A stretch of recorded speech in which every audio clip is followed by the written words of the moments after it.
The night was unusually quiet in the heart of the city. The streets that usually carried the sound of car horns and rushing footsteps were now echoing with nothing more than the faint rustling of leaves and the occasional siren in the distance. Underneath a broken street lamp, sitting on a worn piece of cardboard, was David. To most people who pass by every day, he was invisible, just another homeless black man wrapped in an old coat, clutching a small backpack that held everything he owned. But David was more than what the world saw. Behind those tired eyes was a man of experience, of resilience, and of skills long forgotten by those who had turned their backs on him. David had once been a mechanic, the kind of man people trusted to fix things others had already declared broken beyond repair. It wasn't just machines he could fix, it was lives, at least. That's what his mother used to tell him when he was younger. But life hadn't been kind. A series of layoffs, medical bills that spiraled out of control, and the weight of systemic discrimination pushed David out of his apartment and eventually onto the streets. He carried his dignity, but the world never bothered to notice. On this particular night, as David leaned against the cold brick wall of a bank, his eyes caught something unusual. Across the street, near the entrance of a towering glass building, stood a man who clearly did not belong to the silence of the hour. He was dressed in an expensive suit, the kind only the wealthy wore without thinking twice about its price tag. His shoes were polished, his watch gleamed under the dim city lights. But his face told another story. The man was pacing, running his hands through his hair, talking on a phone with desperation in his voice. Even from a distance, David could hear fragments of the conversation. No, this can't happen tonight. If the system doesn't come back online, we lose everything. Do you hear me? Everything. His voice cracked, filled with a kind of panic David knew well. The panic of a man realizing his control over the world was slipping through his fingers. David tilted his head, studying him. This wasn't the kind of stress that came from losing a job or missing a bus. This was bigger. This was a man at the top, staring down the possibility of crashing to the bottom. Minutes passed, and the man's phone call ended abruptly. He stood there, frozen, staring up at the glowing windows of his own empire. David recognized the look in his eyes. It was the same look he had seen in the mirror years ago, when he realized he was about to lose everything he loved. For a moment, David thought of minding his own business. What could he, a homeless man with nothing, possibly offer to someone like that? But something stirred inside him. A whisper, almost like his mother's voice, telling him, "You can fix things, David. That's who you are." Gathering the little courage he had left in him, David stood up and walked across the street. The billionaire, lost in his despair, didn't notice him at first. When David finally spoke, his voice was calm, steady, and unexpected. "I can fix this." The man turned sharply, startled, his eyes narrowing at the sight before him. A homeless man, clothes worn, hands scarred from years of labor, was standing only a few feet away. For a second, the billionaire's instinct was to dismiss him, maybe even call security. But something in David's voice made him pause. It wasn't arrogance, and it wasn't a plea. It was certainty. "You can what?" the man asked, his tone sharp, suspicious. David repeated himself, slower this time. "I can fix this. Whatever's broken, let me see it." The billionaire laughed bitterly. "You have no idea what's at stake. This isn't some car engine or leaky pipe. This is a system worth billions of dollars. My company, my investors, my family's name.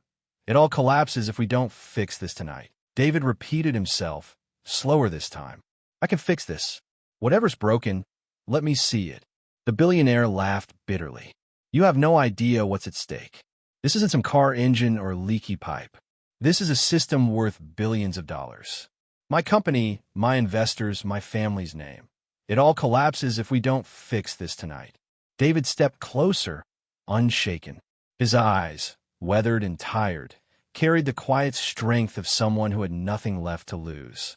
"I don't care how much it's worth. Broken is broken, and broken can be fixed." The billionaire studied him. For the first time, he saw more than just a homeless man. He saw a spark, a man who, despite everything, still carried pride and purpose. Something about David's confidence unsettled him, and yet gave him the smallest flicker of hope. "Follow me," the billionaire finally said, almost against his better judgment. They walked into the towering glass building, the marble floors shining under the fluorescent lights. Security guards glanced at David with disapproval, but the billionaire raised his hand, silencing any protest. They entered an office where computer screens glowed red with error messages. Panic filled the air. Teams of suited engineers were typing furiously, their faces pale with dread. None of them noticed David at first, until he walked past them and stood in front of one of the monitors. "What's wrong?" he asked quietly. The billionaire hesitated, then explained, "The central system crashed. Our backup failed. Millions of transactions are frozen. We've tried everything, and nothing's working. If this doesn't come back online in the next hour, we lose $700 million, and my reputation is gone." David listened carefully, nodding slowly. He leaned forward, scanning the screen, his eyes moving across the lines of code and flashing alerts. He didn't flinch. It was as if he had seen this kind of chaos before. "Your system's not dead," David finally said. "It's choking." Everyone in the room turned to look at him. Some scoffed. Others exchanged incredulous glances. One of the engineers muttered under his breath, "Who even let this guy in here?" But David ignored them. His mind was already working, piecing together the puzzle. The billionaire, watching the way David's eyes moved across the chaos, felt something strange. For the first time in hours, he felt calm. "What do you need?" he asked. David looked at him. "Space, quiet, and one chance." The room went silent. The billionaire gave the order. "Clear the room." The engineers protested. "Sir, this is insane. He doesn't even belong here. Clear the room." The billionaire barked, his voice echoing with authority. Reluctantly, they obeyed. Within minutes, it was just David and the billionaire standing in front of the broken system. David pulled out a small flashlight from his backpack, the same one he had used for years while tinkering with scraps in alleyways. He sat on the desk, rolled up his sleeves, and began to work. As his fingers moved across the keyboard, something awakened inside him. The years of fixing, of solving impossible problems with limited tools, came rushing back. Every line of error, every failed command, was like a puzzle begging to be solved. And David was born to solve puzzles. The billionaire watched in silence, unable to comprehend how a man who slept on the streets could move with such precision, such confidence, as though he belonged in this room all along. It was humbling and terrifying. Minutes stretched into an hour. Sweat beaded on David's forehead, but his hands never faltered. Then, finally, with one last keystroke, the red errors vanished. The screens blinked, and the system roared back to life. Transaction logs began to scroll again. The network reconnected. Billions in frozen assets were restored. The empire had been saved. David leaned back, exhaling deeply. "Told you," he said quietly, almost himself. The billionaire stood frozen, staring at the screens, then at David. His chest tightened, not just from relief, but from something he couldn't explain. Gratitude, shame, respect, all colliding at once. His voice trembled. "You saved everything." David shrugged, his tired eyes soft. Broken is broken. Fixed is fixed. But what David didn't realize in that moment was that he had just changed not only the billionaire's night, but also his entire life. The system hummed with life again, glowing across the screens like a heartbeat restored after flatlining.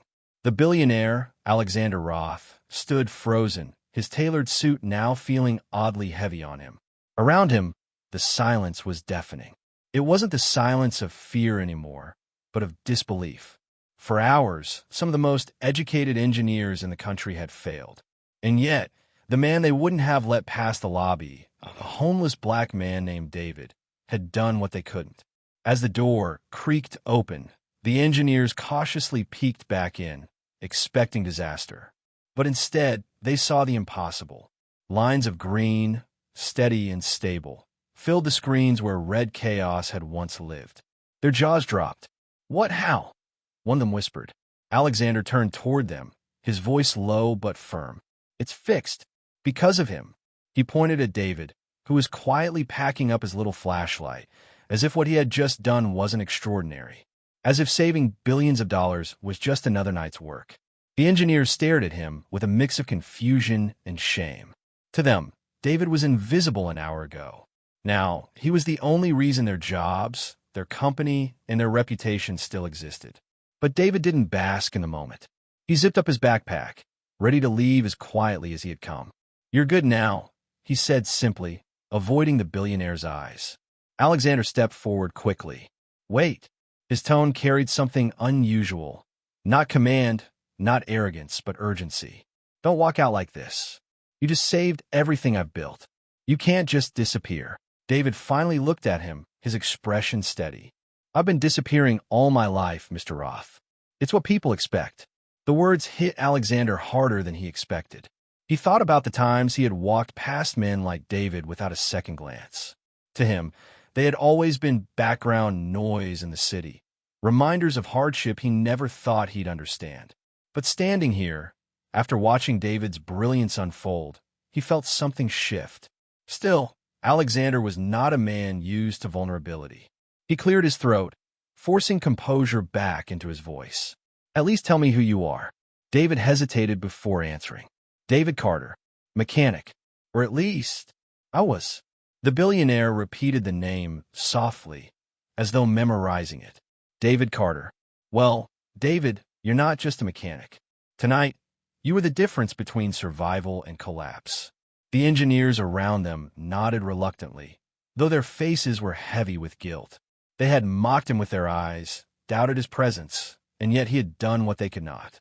David slung his backpack over his shoulder. "Doesn't change anything," he said, almost bitterly. "Tomorrow I'll still be out on the street. Nobody cares about a man like me until they're desperate. And once the crisis is over, I go back to being invisible." The room went quiet. No one dared to speak because deep down they knew he was right. Alexander, however, couldn't let the words settle. There was a weight in his chest, guilt, yes, but also something more. A realization. For so long, he had lived in a bubble of privilege, believing his empire was built on his brilliance alone. But tonight, the empire was saved not by wealth, not by connections, not by the degrees hanging on his employees' walls, but by a man the world refused to see. "David," Alexander said slowly, "I don't know what brought you to the streets. But I do know this. You don't belong there. You belong here, with people who need your mind, your skills, your strength." David gave a small, humorless laugh. "People like me don't get chances like that. Not in this world." Alexander stepped closer, his voice steady. "Then let me prove you wrong." The room tensed. The engineers shifted uncomfortably, unsure of what was happening. Was their billionaire boss about to offer a homeless man a job in the very empire he had just saved? It sounded absurd, and yet it felt inevitable. David, however, shook his head. "I'm not some charity case, Mr. Roth. I don't need pity. I fixed your problem because I could. That's it. Nothing more." Alexander's jaw tightened. He respected the man's pride, even admired it. But he wasn't offering pity. He was offering something else: redemption, dignity, a second chance. "Then don't take it as pity," Alexander replied. "Take it as respect. You earned it. Tonight, you reminded me that brilliance doesn't wear a suit. That worth isn't measured by a bank account. You reminded me of something I forgot long ago." David studied him carefully. He could see sincerity in the billionaire's eyes, but also something else: conflict. Alexander Roth wasn't used to needing anyone. And now, his entire empire owed itself to a man who had nothing. Finally, David sighed, rubbing the back of his neck. "What exactly are you offering?" Alexander didn't hesitate. "A position, a place on my team, a roof over your head, resources to get you back on your feet, and most importantly, a chance to never be invisible again." The room gasped softly. Some of the engineers exchanged uneasy looks. This was unorthodox and unprecedented. But Alexander didn't care. David's brow furrowed. "And what do you get out of it?" David's brow furrowed. "And what do you get out of it?"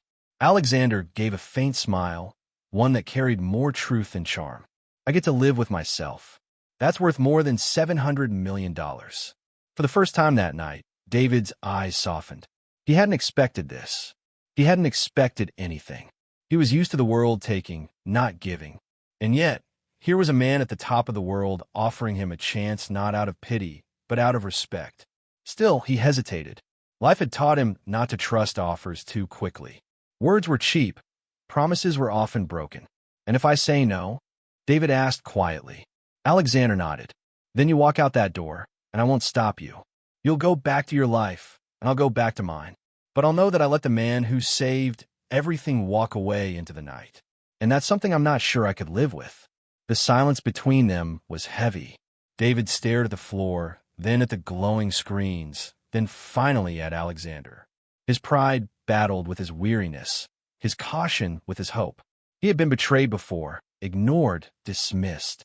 But there was something different in Alexander's voice, something that made him believe, just for a moment, that maybe this time was different. Finally, David spoke. His voice was low and steady. "One chance. That's all I'll take. But if you're lying, I walk." Alexander extended his hand. "One chance is all I need."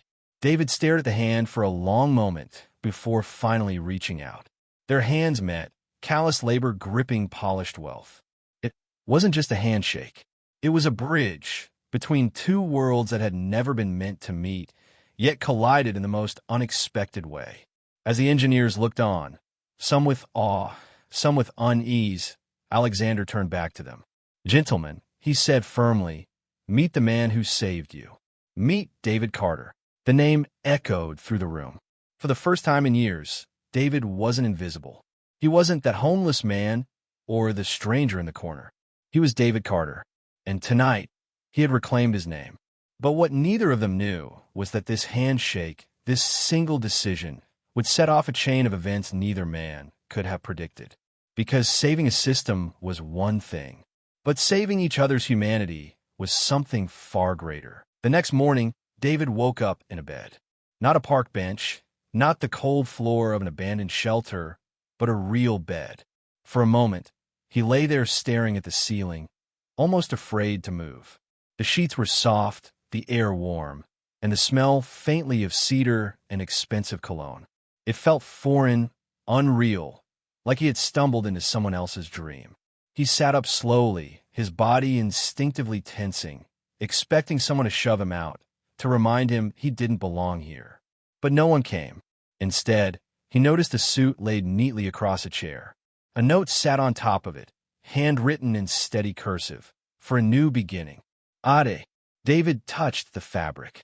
It wasn't flashy, just simple, clean, and perfectly tailored. For a man who had been wearing the same worn-out jacket for years, it felt like holding dignity in his hands. Still, as he dressed, his mind raced. This could all be temporary, he reminded himself. Billionaires loved gestures and loved to play savior when the cameras weren't watching. Maybe Alexander Roth was no different. Maybe he'd be tossed aside once the moment passed. But when he stepped out of the room, he didn't find condescension. He found Alexander waiting with breakfast set on the table. 2 plates, 2 cups of coffee. Not a servant, not a secretary, not a catered buffet, just the billionaire himself. "Good morning, David," Alexander said warmly. "I wasn't sure how you like your eggs, so I guessed." David blinked, caught off guard. "You cooked this?" Alexander chuckled. "Don't look so shocked. I may have a chef on staff, but I'm not completely helpless. Sit, eat." Reluctantly, David sat. The smell of warm toast and coffee filled the air. He hadn't had a meal like this in years. He picked up a fork slowly, as though testing if it was real. The first bite nearly made him close his eyes. Alexander watched him with quiet satisfaction. He wasn't used to sharing breakfast with anyone outside of business meetings. But something about this moment felt right. Human. After a few bites, David finally spoke. "Why are you doing this?" Alexander leaned back in his chair. "Because I meant what I said last night. You don't belong on the streets, David.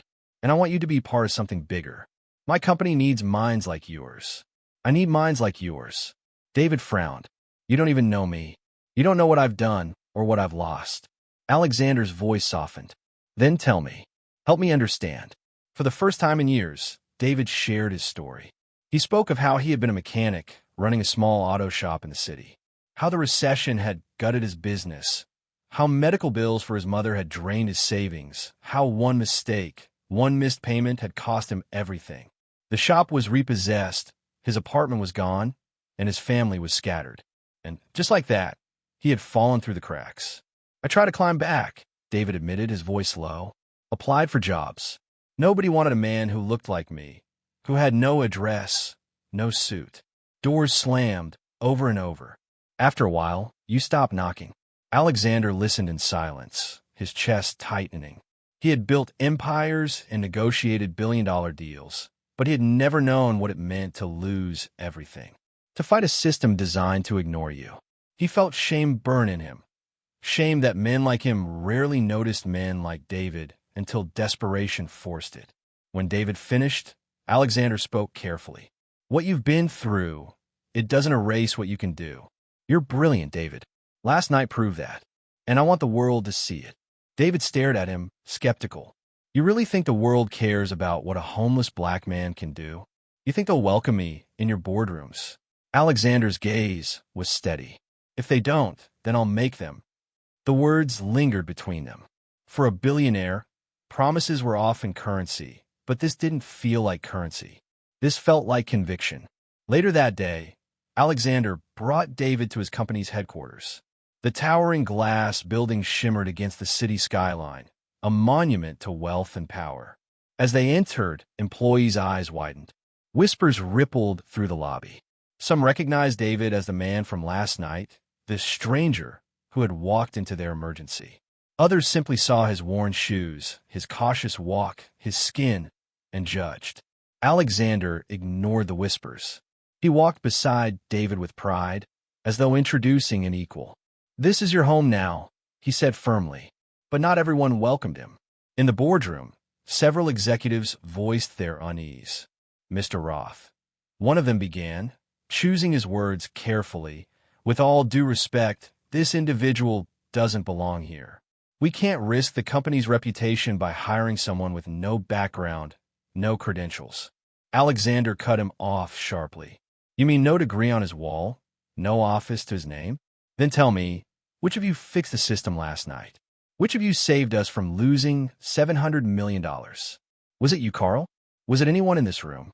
The silence was deafening. No one answered.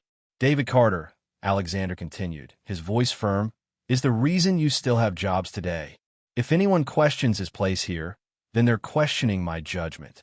And if that's the case, perhaps they don't belong here either." The executives shrank back, silenced. David sat quietly, uncomfortable under the weight of the stairs. He had never been in a room like this before. He felt their eyes burning into him, doubting him, dismissing him even as their boss defended him. But a small part of him felt something else too, pride. For once, someone with power wasn't just tolerating him. He was standing with him. Over the next few weeks, David's life began to change. He was given a small apartment owned by the company, clean clothes, and resources to rebuild. But more importantly, he was given responsibility. Alexander placed him on a special task force, assigning him projects that tested his mechanical brilliance and problem-solving skills. At first, the engineers resisted. They didn't want to take orders from a man they once mocked. But as time passed, they couldn't deny his genius. David saw problems differently. Where others saw walls, he saw doors. Where others drowned in theory, he thrived in practice. Slowly, their skepticism turned into reluctant respect. One night, after a long day of work, Alexander invited David to a charity gala. The ballroom glittered with chandeliers, polished marble, and tuxedos. Guests murmured over champagne, wealthy men and women laughing under golden lights. David stood at the edge of the room, uneasy. He didn't belong here, not in his mind, not in theirs. Eyes turned toward him, some curious, others judgmental. He could hear the whispers. Who is he? Why did Roth bring him? He looked so out of place. Alexander, however, guided him through the crowd with ease. "Ignore them," he whispered. "They only see what they want. Tonight they'll see what I see." When the speeches began, Alexander took the stage. His voice carried power, as always, but this time it carried something else, humility. "Tonight," he said, I want to speak not about wealth, but about worth. For too long, our society has measured worth by titles, by degrees, by the size of a bank account. But worth is not bought. It's not inherited. It's shown in moments of courage, of brilliance, of resilience. And I stand here tonight because of one man's worth. He gestured toward David, who froze under the spotlight. This man, Alexander continued, walked into my company when we were on the brink of collapse. And when the brightest minds and the most expensive experts failed, he succeeded. He saved not just my company, but the livelihoods of thousands who depend on it. His name is David Carter, and it's time the world sees him the way I do. The room erupted in applause. Some clapped politely, others sincerely, but in that moment, David felt something he hadn't in years. Visible. Yet behind the applause, not everyone was pleased. There were those in the crowd whose eyes narrowed, whose smiles were tight. Not everyone wanted to see a homeless black man rise into the world of billionaires. And as David would soon discover, not all battles are fought with systems and machines. Some battles are fought against prejudice, power, and fear. And those battles were just beginning. The applause from the gala still echoed in David's ears as he sat quietly in the car beside Alexander. His heart was pounding, his palms still damp. For the first time in years, people had clapped for him, not out of pity, not because of charity, but because of something he had done.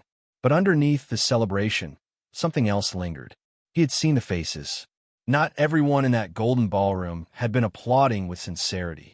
Some clapped through tight jaws, their eyes sharp, their whispers laced with disdain. David had grown up around looks like that. He knew them well. Alexander, however, seemed unfazed. He leaned back in the seat, smiling faintly. "You did well tonight, David. More than well." David shook his head. "All I did was sit there." Alexander glanced at him. "You didn't just sit there. You stood. Even when you felt small, you stood tall in a room that wanted to shrink you. That takes more strength than most of those men will ever know." David stayed quiet. Strength was something he understood, but he also knew strength didn't always shield you from blows.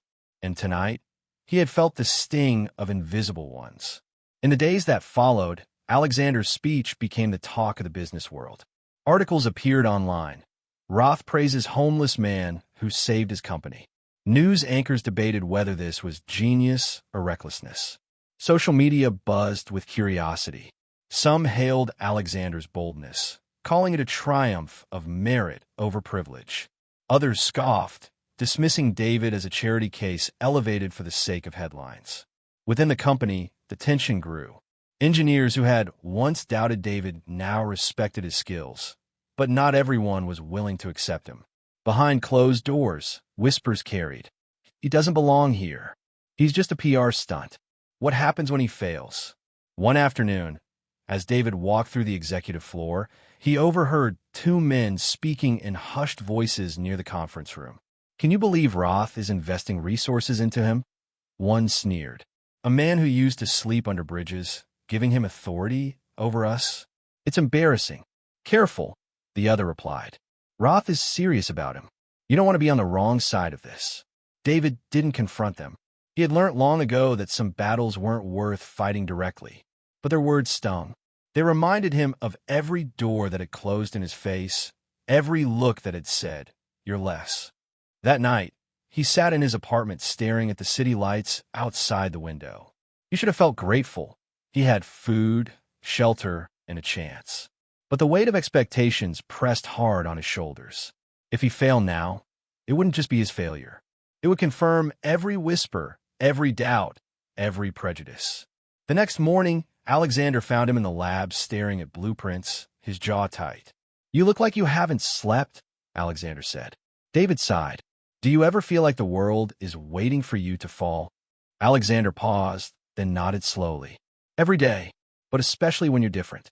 They'll cheer for you when you're safe, when you're distant. But when you step into their world, when you stand on their stage, they'll want to see if you can survive the fire." David gave a small, tired smile. "And if I can't?" Alexander leaned closer, his voice steady. "Then we burn together. But I don't think you'll fall, David. I think you'll rise higher than even I can see." It was the kind of confidence David had never known from another man.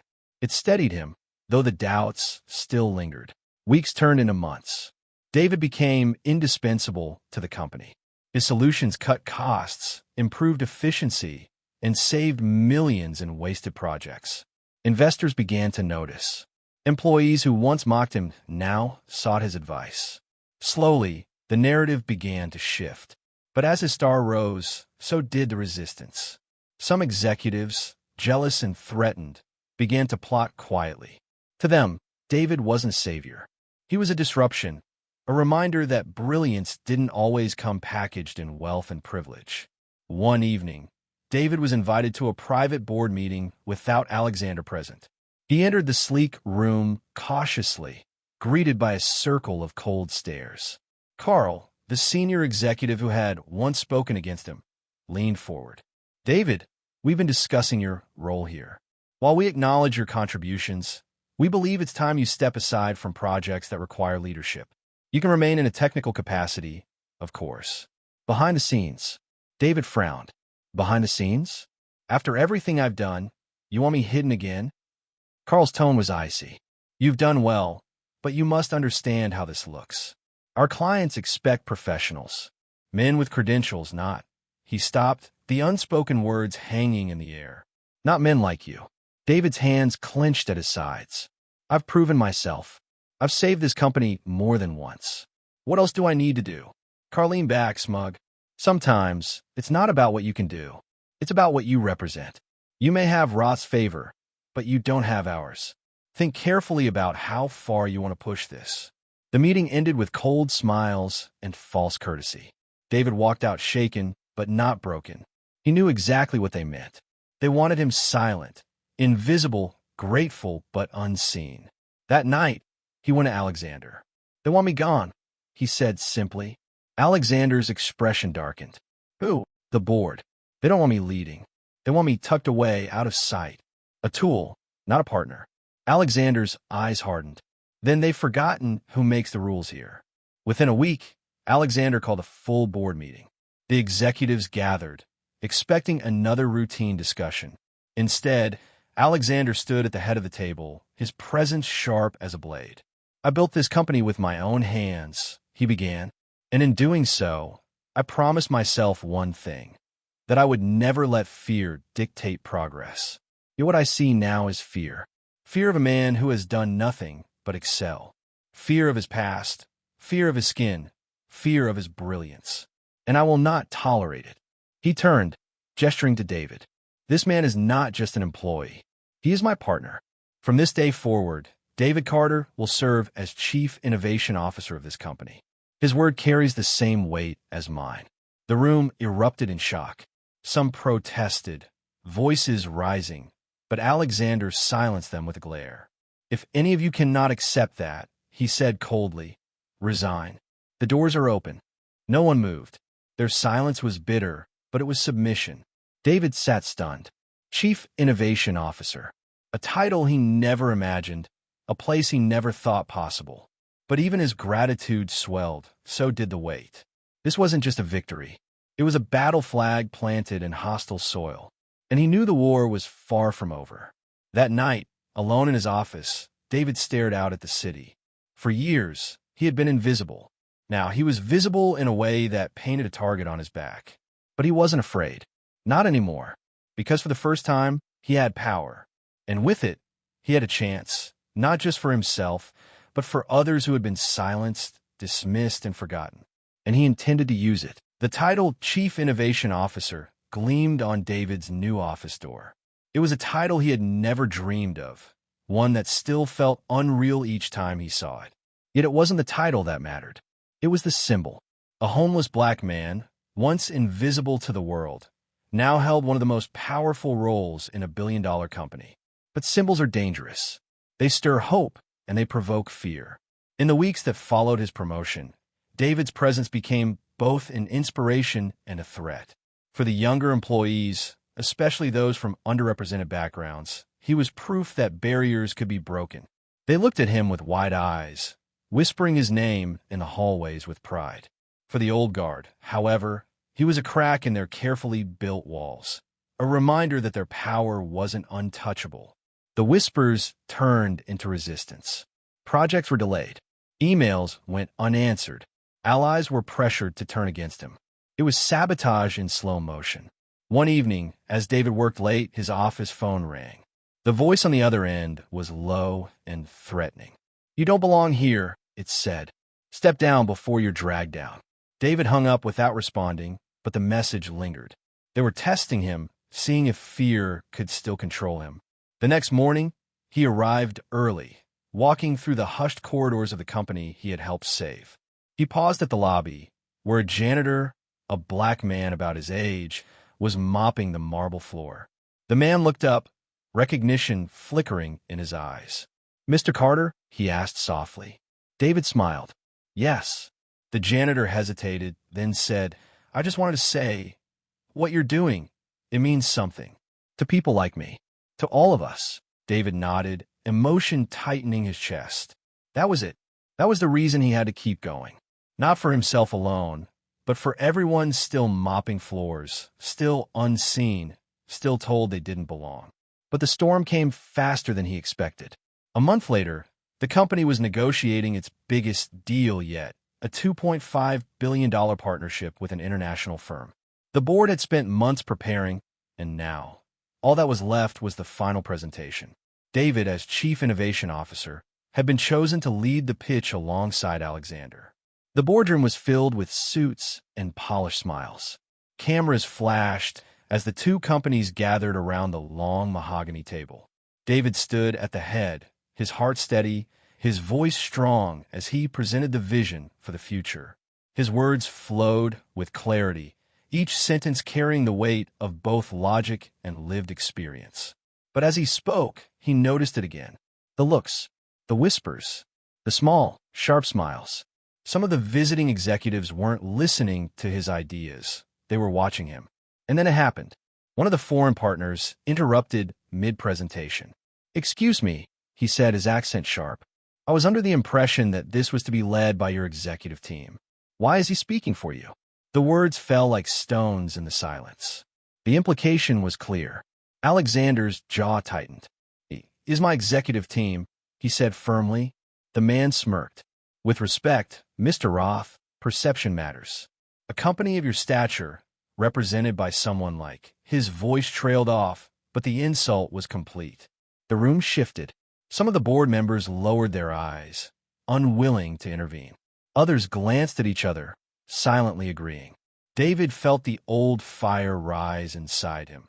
The same fire that had burned when strangers mocked him on the streets, when employers dismissed him without reading his resume, when doors had slammed in his face. But this time, he didn't stay silent. He stepped forward, his voice calm but firm. "You want to know why I'm speaking for this company? Let me tell you. Because when your systems failed, I built solutions. When your innovation stalled, I created new ones. When this company was sinking, I helped lift it back up. Not because of a title, not because of privilege, but because I saw problems and I fixed them. That's what leadership is." The room went still. David's voice grew stronger, each word cutting through the air. "You think I don't belong because of where I came from, because of my skin, because I once slept on benches instead of in penthouses. But let me ask you, if I can rise from that and stand here today, stronger than ever, who truly belongs more? The one born into power, or the one who earned it through fire?" For a moment, silence reigned. And then, slowly, Alexander began to clap. The sound was sharp and deliberate, echoing in the tense room. A few others joined, hesitant at first, then louder. The applause swelled, not unanimous but undeniable. The visiting partner's smirk faded. He leaned back, flustered, while the rest of his team whispered urgently among themselves. The tide had shifted. David hadn't just defended himself. He had commanded the room. The deal went through. Not because of pity, not because of politics, but because no one could deny the power of his words, the brilliance of his ideas, and the conviction in his voice. That night, as the champagne glasses clinked in celebration, David slipped outside onto the balcony. The city lights stretched endlessly before him. He thought of the benches he once slept on, the nights he went hungry, and the laughter of strangers who mocked him as they walked by. Now he was here, not because someone gave him charity, but because he had fought, endured, and refused to disappear. Alexander joined him, placing a hand on his shoulder. "You were extraordinary today." David shook his head. "I just told the truth." "And sometimes," Alexander said softly, "the truth is the most extraordinary thing of all." In the months that followed, David's story spread beyond the company. He became a symbol, not just of survival, but of dignity, resilience, and possibility. Universities invited him to speak. Young people wrote to him, saying his journey gave them courage. Even strangers on the street stopped him, not to offer pity, but to offer respect. But David never forgot the shadows he came from. He invested in shelters, funded programs for the homeless, and created scholarships for young Black students who had been told they weren't enough. Every step he took upward, he extended a hand downward, pulling others with him. One evening, years later, he walked past the same park bench where he had once slept. The wood was worn, the paint chipped, but stood there still, silent, unyielding. He sat down for a moment, the memories rushing back. He whispered to the night air, "I can fix this." It had been his mantra once, a promise to himself in the darkest days. And now, sitting on that same bench, no longer broken but whole, he realized he had not just his life, but the lives of countless others touched by his journey. And though the world would still mock, still doubt, still resist, David knew one thing for certain. He would never again be invisible, because he had proven that sometimes the ones the world dismisses are the very ones who can change it forever.